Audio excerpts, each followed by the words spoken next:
Thank you for joining us today. My name is Dr. Mariko Bryant Howe. I am the Chief Quality and Informatics Officer at Community Health Centers of Arkansas. We have joining us Dr. Gwen Green with Applied Information Technology. We are having a discussion about cybersecurity. We all know that cybersecurity is the practice of protecting our internet connected systems.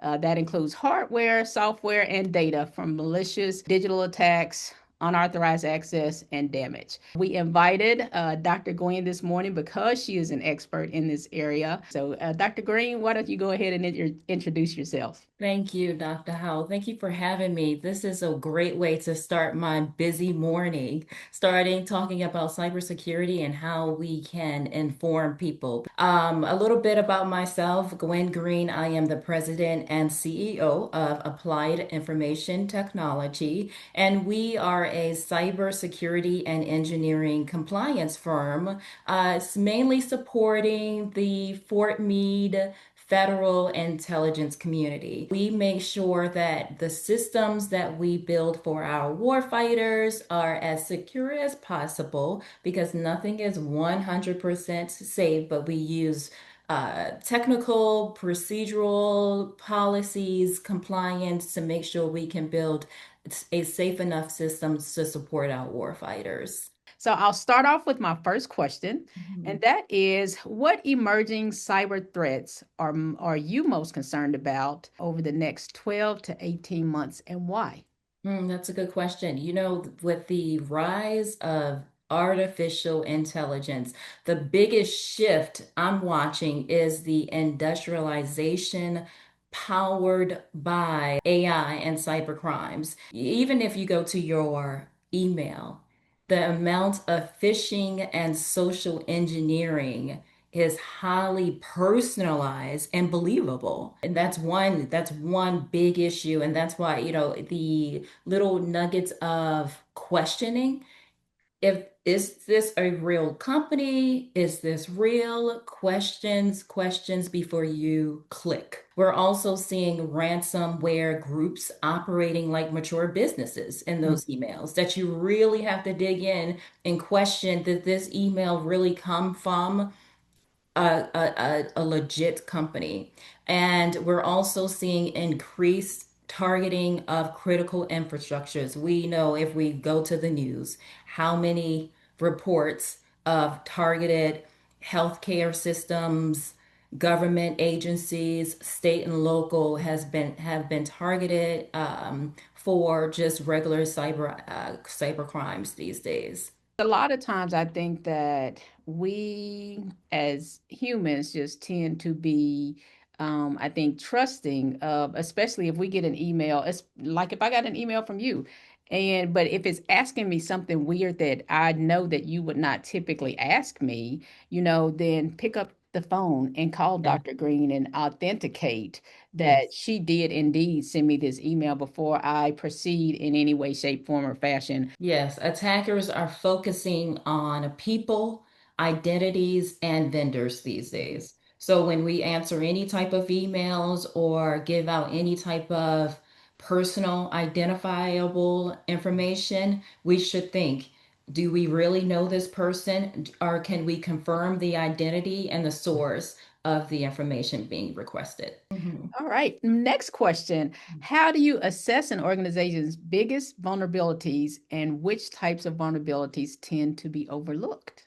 One thing is uh, tools are great, but we found the biggest success with starting with a risk-based assessment because you can have all the tools, but if you don't necessarily know how to use the tools and you don't know exactly what you need to protect, then the tools are useless. So we want to evaluate what are the crown jewel datas? What are you trying to protect? What are your most critical systems?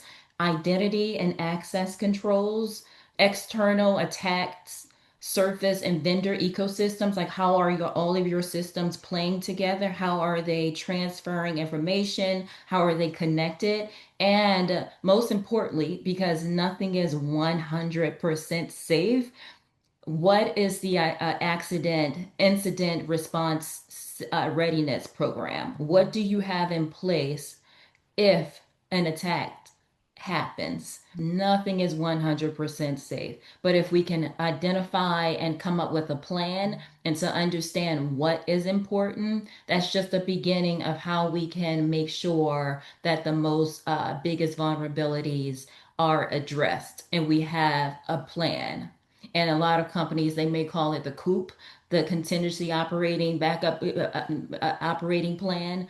Mhm. What if happens? This is what we're going to do. So, what best practices do you recommend for strengthening identity and access management, especially with increasing remote or hybrid work? Yes, we love remote and hybrid work, right? Because it helps us with our lifestyles, being able to do our job, do our best job, and still support our organization, still give our best on the job, and still contribute.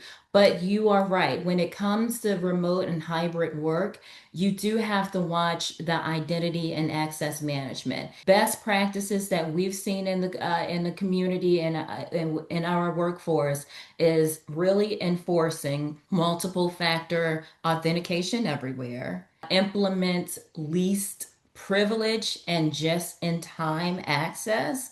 We found systems when they are implemented, they tend to be too less restricted. They don't necessarily restrict the access to make sure that the user has exactly what they need instead of globally giving access to systems and information. So implementing least privilege and just-in-time access is key. Adapting conditional access controls. So looking to see if you need this access for the permanent time of your job or for just a temporary time. So someone monitoring and putting the smarts into our systems to look at conditional access. Well, some systems, they're not centralized. Identity management and eliminating shadow accounts, different global, we call shadow accounts, we call global accounts, group accounts, eliminating non-repudiation issues. So we can identify exactly who has access, when they had access to our systems. Thank you for that. How can organizations better detect and respond to ransomware attacks, and what incident response steps are most critical in the first Mm. hour? Well, within that first hour is very critical. The first thing is containing the threat. I talked about how nothing is 100% safe. This is where we do our work when we don't have an attack, right? So this is where we make sure that we have a plan and we actually test the plan. So testing the plan before a threat happens, because within the first hour, you need to really isolate the affected systems, disable compromised accounts, disconnect network segments, and activate the incident response plan that you've already become familiar with. That's very important. Cybersecurity is everybody's responsibility. Everybody's responsibility. So, what roles or what role does employees play in preventing cybersecurity incidents, and what training methods have you seen work best? So it's funny you mentioned this because my whole dissertation was surrounding about how we can encourage the security culture and Mhm. get our team on board, get our workforce on board to own that you're part of the solution. Humans are not the weakest link, they're actually the strongest link. Humans are also the primary attack vector.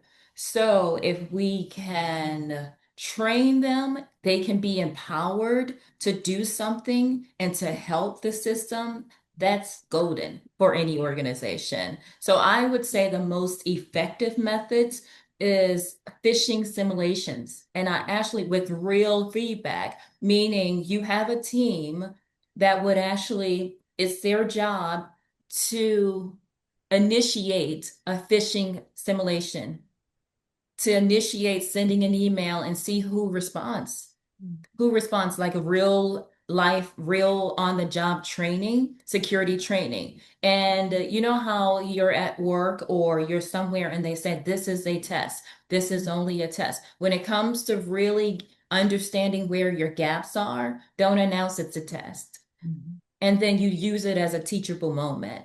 So role-based training is also very important, meaning if you're in IT, you have security training for IT staff. If you're in finance, security training for your finance. Short and continuous micro learning versus annual training. We've seen that that's becoming more popular than you complete all of these classes at the end of the year, and it's just another checklist. I love that. That's a wonderful response. That's a great way to see it. My next question is, how should organizations evaluate and manage cybersecurity risks associated with third-party vendors and partners? You're getting files, or you may be interacting with individuals from your vendors and your partners. How can you protect yourself and your organization as you're adding more partners to the list? That's a great question because no man is an island by themselves. So we need third party we can't do everything. So we need trusted third party vendors to help us to become they're part of our solution, right? And the services we provide. Key practices for us is formal vendor risk assessment programs. They should also be able to validate their security posture. We've seen this through either your risk assessment program, certain compliance measures. Mhm. In my community, we're big into the CMMC. That's, different certifications stating that you have reached a certain level of security hygiene. So if it's a third party vendor, you should be able to vet and validate that they have reached a certain level of security. And that should be readily available and provided to you as a trusted vendor. Now, I really, really like that. I think that we may put out an RFP for different work or whatever, but ensuring that you know what your vendor security posture is. I mean, I think that's an absolutely wonderful response to that question. All right, so next question. What frameworks do you consider most effective, and how should organizations begin implementing them? Yeah, this is a great question because NIST is always my go-to, and I've seen them since I've been in this industry for, I'm not going to tell my age, for a long time, and the revisions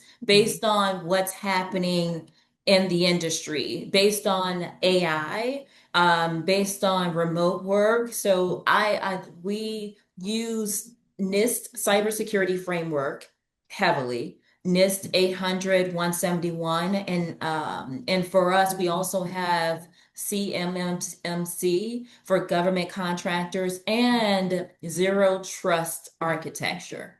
And what we do is we begin with perform that gap assessment, prioritize your high risk areas, build a realistic phased roadmap, and focus on continuously improvement your programs. And that's by reviewing your documentation, by having tabletops, security tabletops to make sure that what you have written is really what can be implemented and implemented successfully. That's great advice.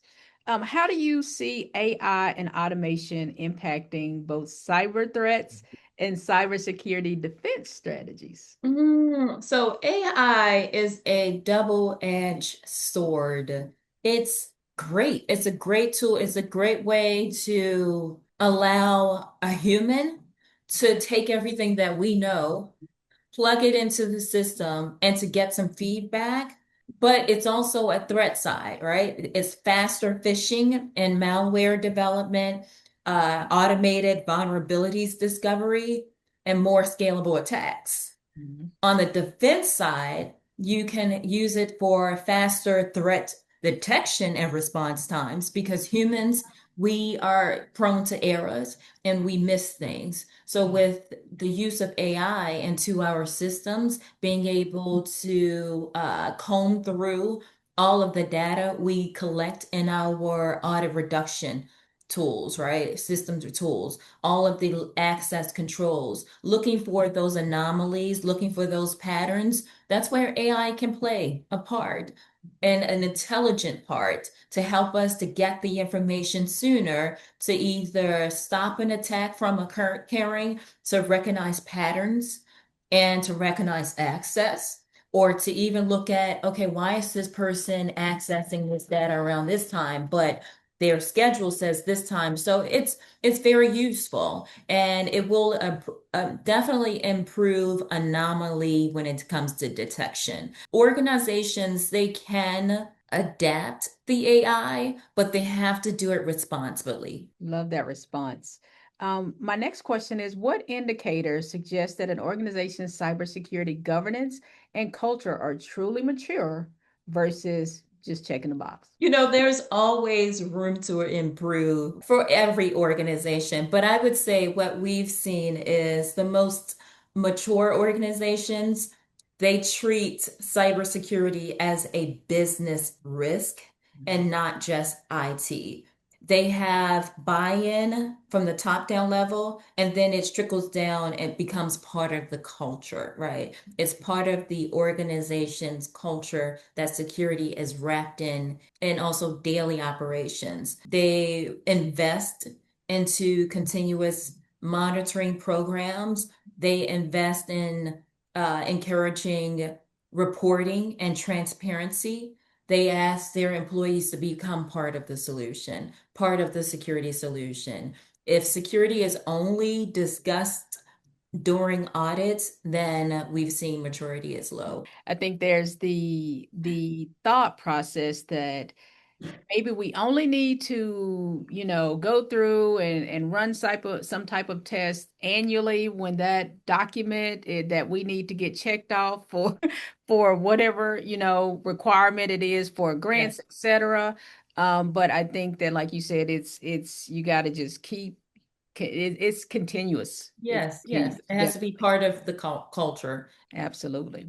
Last question. If a healthcare or public sector organization has limited resources, what are the top three cybersecurity investments you believe deliver the most impact? Yes, yes, because we all do not have unlimited resources, right? And even when resources is really your money and your people. Mhm. So what we've seen is if the budget is tight, prioritize high impact fundamentals. Prioritize your identity and your access security. That's important. You need to know who has access to your systems, your endpoint detection and response time, your network, monitoring who's on your network, and training. Security awareness and incident response planning is very important. So, those are my top three: train staff and rehearse responses. Well, thank you so much for joining us today, Dr. Greene. And I hope that the questions that have been asked and the responses that you've given give people, something to think about and to help them along the way in their cybersecurity journey. Thank you for having me.